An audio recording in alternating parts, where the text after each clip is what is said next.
square. Apa sih itu uji square?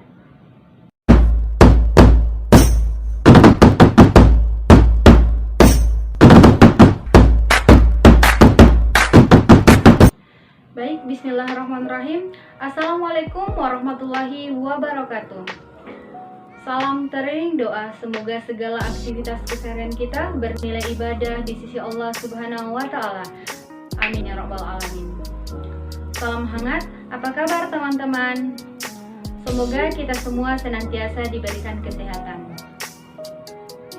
Saya ucapkan terima kasih kepada dosen mata kuliah Statistika dan Probabilitas Bapak Muhammad Awal SPD MPD, dan tak lupa pula saya ucapkan terima kasih kepada teman-teman yang telah menyempatkan waktunya menonton video ini. Perkenalkan, nama saya Mas Niar, nomor induk mahasiswa 2019-011-013, Strata 1, STIMIK Bina Adinata Bulukumba, jurusan Sistem Komputer. Sebelum melangkah lebih jauh, bijak pernah mengatakan begini bahwa ilmu bukan untuk ilmu, tetapi ilmu untuk diamalkan. Baiklah teman-teman, pada kesempatan kali ini saya akan menjelaskan tentang salah satu tugas materi dari mata kuliah Statistika dan Probabilitas, yaitu uji square. Berbicara tentang uji square, apa sih itu uji square? Kita akan membahas tentang konsep dasar dari chi-square. Jadi, konsep dasar uji chi-square atau uji chi-kuadrat, pengujian hipotesis tentang perbandingan antara frekuensi sampel yang benar-benar terjadi atau selanjutnya disebut dengan frekuensi observasi dilambangkan dengan FO, dengan frekuensi harapan yang didasarkan atas hipotesis tertentu pada setiap kasus atau data, atau selanjutnya disebut dengan frekuensi harapan dilambangkan dengan FE. Adapun kegunaan dari chi-square, yang pertama, chi-square digunakan dalam penelitian untuk mencari kecocokan ataupun menguji ketidakadaan hubungan antara beberapa populasi. Kemudian yang kedua, chi-square digunakan untuk menguji hipotesis tentang ada atau tidak perbedaan antara dua proporsi. Kemudian yang ketiga, chi-square digunakan untuk menguji hipotesis deskriptif bila dalam populasi terdiri atas dua atau lebih kelas. Data berbentuk nominal dan sampelnya besar. Nah, selanjutnya yaitu rumus chi-square. Rumus chi-square yaitu x kuadrat sama dengan sigma f0 dikurang fe pangkat 2 per fe, dengan keterangan f0 merupakan frekuensi observasi dan fe merupakan frekuensi harapan. Selanjutnya, cara pengujian hipotesis. Cara pengujian hipotesis ada dua. Jika x kuadrat hitung lebih kecil atau sama dengan x kuadrat tabel, maka H0 diterima. Namun, jika x kuadrat hitung lebih besar x kuadrat tabel, maka H0 ditolak. Atau dengan kata lain, jika signifikan x kuadrat hitung lebih besar daripada alfa, maka H0 diterima. Namun, jika signifikan x kuadrat hitung lebih kecil daripada alfa, maka H0 ditolak. Nah, adapun contoh soal di mana terdapat pada slide, yaitu tabel di bawah ini merupakan uji homogenitas dengan menggunakan chi-square. Uji homogenitas ini bertujuan untuk mengetahui apakah ada perbedaan antara dua kelompok, di mana perbedaan variabel yaitu perbedaan status gizi dan asal daerah. Tabelnya atau data dapat dilihat pada gambar berikut. Selanjutnya yaitu penyelesaian. Nah, penyelesaiannya dapat dilihat pada video berikut ini. Baiklah, berdasarkan soal yang telah ditampilkan, maka bisa dibuat sebuah penyelesaian, yaitu yang pertama, kita buka aplikasi SPSS. Ini merupakan aplikasi SPSS. Kemudian tampilan dari aplikasi SPSS seperti ini. Terdapat data view dan juga data variabel. Kemudian kita buka data view. Nah, karena pertanyaan pada soal adalah kita akan membandingkan apakah ada perbedaan antara dua variabel, yaitu status gizi dan juga asal daerah, maka di sini kita ketik status gizi. Kemudian yang kedua ialah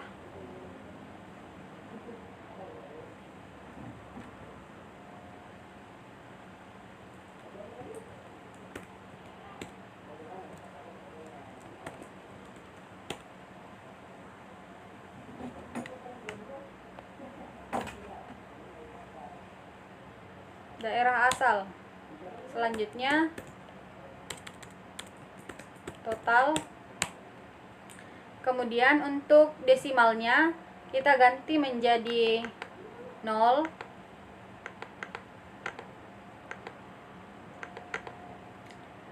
Kemudian pada values status data untuk angka 1 kita beri gizi baik, kemudian klik add.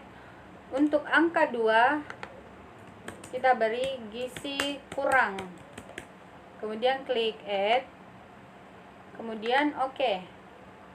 Selanjutnya untuk daerah asal untuk angka 1 yaitu perdesaan, kemudian klik add. Kemudian untuk angka 2 yaitu perkotaan, kemudian klik add. Kemudian yang terakhir atau yang ketiga ialah untuk pinggiran kota, kemudian klik add, kemudian oke. Setelah dibuat kodenya seperti ini, maka kita buka data view. Nah, akan muncul di sini status gizi, asal daerah, dan juga total.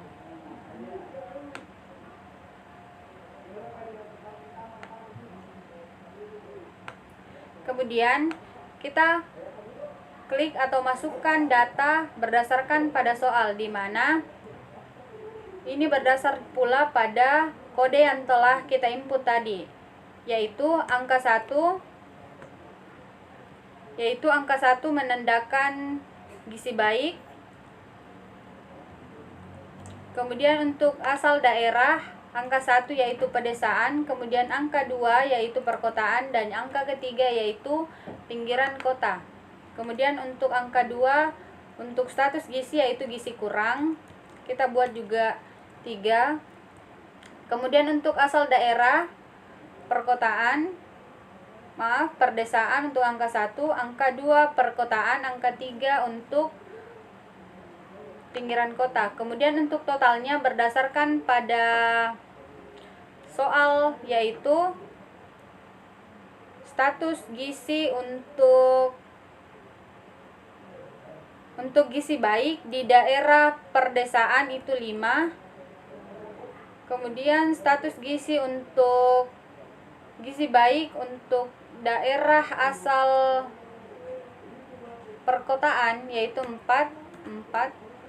Kemudian 2, 4, 4. Begitupun juga dengan seterusnya berdasarkan pada soal. Nah, selanjutnya adalah kita timbang data yang telah dimasukkan dengan cara klik data, kemudian weigh case.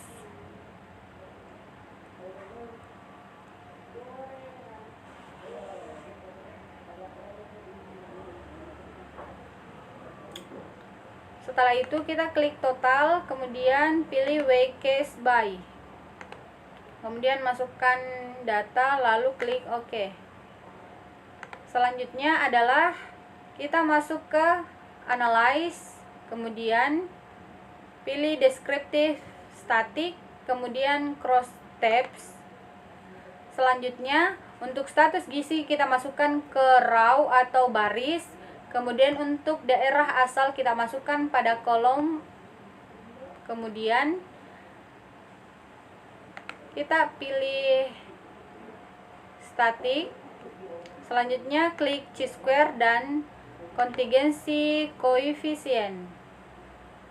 Kemudian klik continue, kemudian cell. Selanjutnya klik expected, kemudian continue, lalu klik OK. Maka akan muncul tampilan yaitu case processing summary, di mana di sini status gizi daerah asal N-nya itu 23, artinya ada 23 data yang diinput. Di sini persentasenya 100 karena semua atau 23 data ini telah diinput. Selanjutnya itu status gizi daerah asal cross tabulation, di mana di sini status gizi untuk gizi baik di daerah perdesaan ada 5, kemudian perkotaan 4, pinggiran kota 4, jadi totalnya itu adalah 13. Kemudian untuk gizi kurang di perdesaan ada 2, kemudian perkotaan ada 4, pinggiran kota juga ada 4, jadi totalnya 10. Jadi total keseluruhannya ada 23 expected count. Selanjutnya itu chi-square. Selanjutnya itu chi-square testnya. Di sini hasil dari chi-square testnya yaitu 0,634. Ini menandakan lebih besar dari 0,5, berarti H0 diterima. Maka bisa disimpulkan bahwa tidak ada hubungan antara status gizi dan juga asal daerah. Itulah tadi penyelesaian dan contoh soal dari uji chi-square. Adapun hal-hal yang harus diperhatikan dalam pengujian chi-square yaitu yang pertama, signifikan T. Ketika signifikan T lebih kecil 0,05 maka H0 ditolak. Artinya terdapat pengaruh yang signifikan antara satu variabel independen terhadap variabel dependen. Nah, yang kedua, apabila nilai signifikan T lebih besar dari 0,05 maka H0 diterima. Artinya tidak ada pengaruh yang signifikan antara satu variabel independen terhadap variabel dependen. Sedikit quote dari saya bahwa pendidikan bukan hanya pada persoalan ke sekolah dan ke kampus lalu mendapatkan ijazah, tapi soal memperluas wawasan serta menyerap ilmu kehidupan. Saya Mas Niar, terima kasih. Wallahul muwaffiq ila aqwamit thoriq. Wassalamualaikum warahmatullahi wabarakatuh.